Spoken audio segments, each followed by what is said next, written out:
As I get older, I find myself at more and more seemingly adult parties, middle-aged golf dads milling about and talking about the state of the union. With every one of these parties comes the question with what I want to do with my life, and with every one of these questions comes the answer, I want to study political science. The responses to this question have been varied, anywhere from a polite chuckle to a, sure you do, sweetie. I didn't understand the responses until quite recently, when a little bit of enlightenment proved to me that political sexism is still very much alive.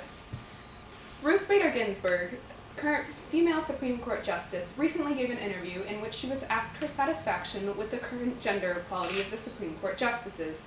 Her response? When all 9 justices are women, she says, then I will be satisfied. There was a public shock deriving from her answers, cries of misandry and false gender equality, questions about whether or not she should really stand as exemplary for gender equality in politics.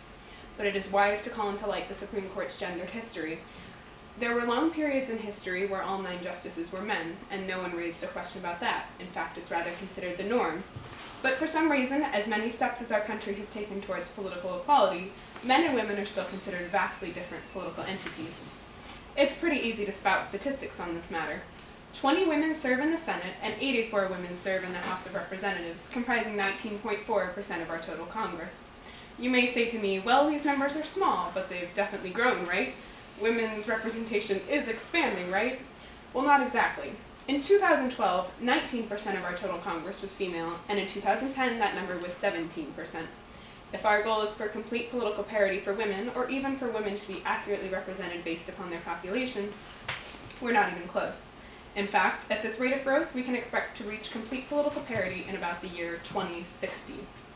But this is troubling because it's clearly not a problem of women participating in politics. In the 2012 election, there were 10 million more women that voted than men, and this voting gap has existed in America since the late 1980s.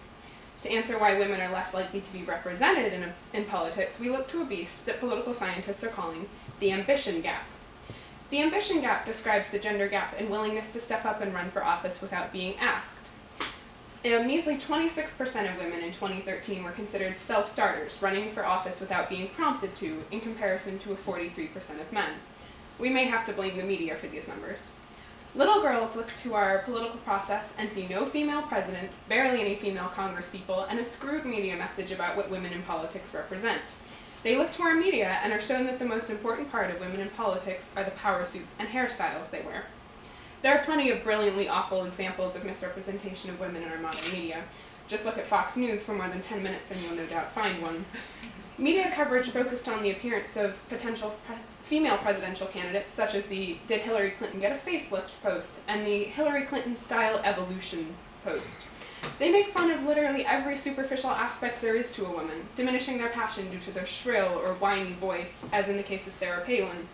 They may choose to focus on the details of their attire, as in the case of Nancy Pelosi, where an entire article was published solely about the symbolism of her pantsuit and heels in relation to her political standpoint. Wendy Davis was bashed for being a bad mother, because she was divorced and her husband kept primary custody of one of her daughters. There's even a common argument against women participating in politics based upon their being overly emotional and asking how women will behave during their time of the month. In her study, Measuring Stereotypes of Female Politicians, Dr. Monica Schneider had participants take a quiz in which they stereotyped things. Firstly, they had to check boxes of attributes they thought aligned with the stereotypical woman. The most frequently checked boxes were emotional, submissive, and motherly. None of these aligned with the most common attributes chosen to describe politicians in general: assertive, charismatic, and confident. So women don't align with the American ideal of a politician. To be able to understand how this developed, we have to travel back into America's past, the days of the Declaration of Independence and Constitution. I want everyone to put on their American pride hat as we travel into Philadelphia in the year 1787, the sweat-filled, humid room where delegates attempted to draft our country's founding document. The committee in which the Constitution was drafted did not contain Georgina Washington and Alexander Hamilton hovered over a piece of paper. It did not contain Jamie Madison's waving her hands in an attempt to garner attention. It most definitely did not contain Dana Carroll searching in vain for signatories on her proposition, while Nicole Gilman fanned herself with the draft of a discarded clause. In fact, the Constitutional Convention contained not a single woman. Shocker. Almost like there was a fear of women participating in politics, as depicted by this political cartoon, may be deeply ingrained in our nation's psyche. So we keep our American pride hat on as we stay in the past to explore the creation of our American psyche in philosophical terms. The Declaration was drafted in the Enlightenment era, where Lockean ideals reflected an obsession with labor and property. Property, he argued, was a natural human right, and the ownership of such property was created by the application of labor. Women, in such a system as the time period, were capable of neither taking ownership of their labor nor of their own property. So naturally, women as their own entity were not written into the founding documents of our nation. In America's own Enlightenment era, Samuel Johnson asserted that a man defines his life by free will and ability to take action, neither of which women were capable of either. Women stood as an extension of the men in their lives, an asset to make them more popular, but never to hold political clout of their own. Our American political psyche was also founded upon the form of opposing binary systems, Republican and Democrat, oppressor and oppressed, representer and represented, etc. This is a common theme that is visible throughout all of philosophical history, like the binary between light and dark. Men and women traditionally stood at an opposing binary also. In extremely simplistic terms, there are characteristics that men have claimed to represent the male sphere, usually of dominance and assertiveness. Because men were historically associated with politics, the political sphere began to claim these characteristics as well. This leaves women in a weird situation. They are either left with the opposing binary of male characteristics to form their own sphere, usually submissiveness, or must find their own place in the male sphere. Usually, finding their own place in the male sphere involves demonstrating inherently masculine traits in order to be noticed. Oddly enough, this anomaly is perfectly exemplified by the continued existence of shoulder pads. In female business clothes, it is impossible to find a suit or dress without those pesky shoulder pads, designed to make a woman look more masculine by puffing up her shoulders. The shoulder pads are a metaphor for the American psyche that still exists today, one that dictates that for women to be noticed in a political sphere, they must demonstrate inherently masculine traits.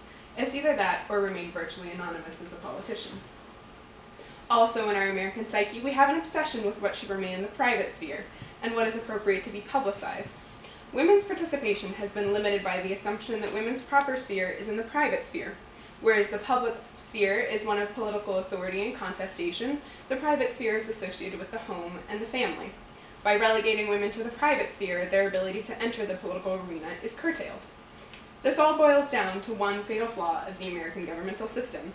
Women did not exist. The philosophies that America was founded on failed women in one simple way. It didn't include them. Maybe it's not such a surprise that women are continued to be misrepresented and misunderstood as a political entity. The foundation for their asserting their very clout disfavors them. The media is confused as to how to portray women because their transition from inexistence into existence has been a slow and difficult one. The push towards political parity is one of the main goals of feminism today, a desperate attempt to make the spheres of women in politics interact more than it did in historical context. So in summation, there's nothing physical preventing women from being represented in American government, in laws or legislation, so that superficially it does seem like our society is developing. There's nothing preventing me from going to a top-tier college to study political science and moving on to become a congressperson or the first female president. But it must be understood that there is a systematic oppression against women that has been ingrained in our philosophical American identity since the creation of our fine country. Thank you.